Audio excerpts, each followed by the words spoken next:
Hey guys, Michael here. Welcome back to another Apps Every Day, and today we're checking out the Nexar AI Dashcam.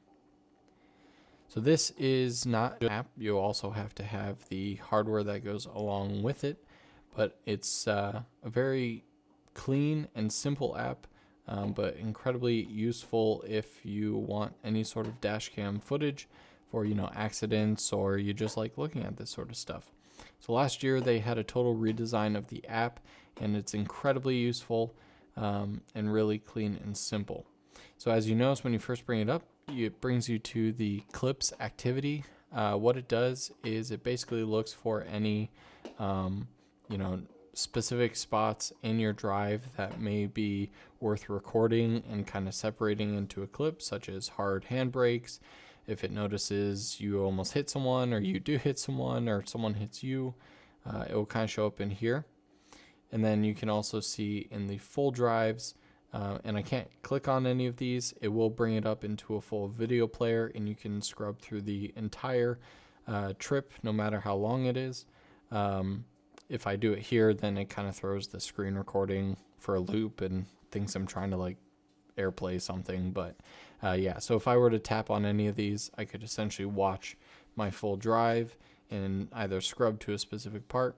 You can also choose it to use the microphone built into your phone to sync audio, so that way it can capture audio as well. Of course, you can delete any trips if you want. I have mine to set up after it takes like 200 gigs, because if you have a lower storage iPhone, this will certainly take up quite a bit. Now let's say you don't have the camera, but you still want to drive. You can hit the little drive icon in the middle, and if you mount this on your dash cam, then it will actually use, if you mount this on your dash, then it will use your phone as your dash cam, which is pretty cool. So right now I'm in portrait, and just as I thought, if I turn it sideways, then it thinks I'm trying to AirPlay something, so it stops the recording.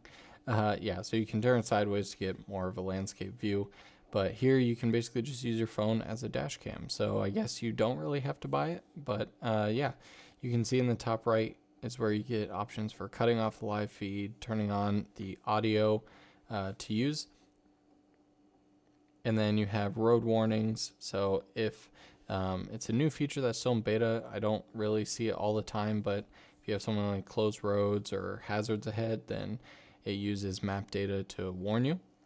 I'm going to go ahead and end this drive, say another drive, swipe to the right. I can see exactly where I went. And under more, there's a couple settings in here where you can set up your profile. This is where you can pair a new device.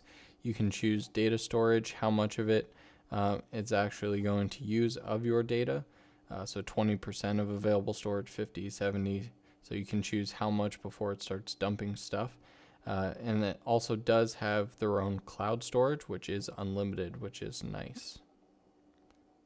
If I go under profile here, it's kind of cool as it shows you a month by month breakdown of how much you've driven, how far, how many hours, how many total drives.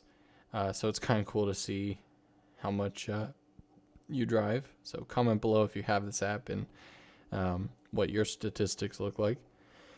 You can also put in your insurance provider, and if supported, then they can report collisions and send clips directly to them, as well as other driving analytics.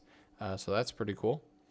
And yeah, so although you may not use this app all the time, when you do have to go into it to access your dashcam footage, this truly is the cleanest, simplest, most beautifully designed dashcam app that I've ever seen. So yeah.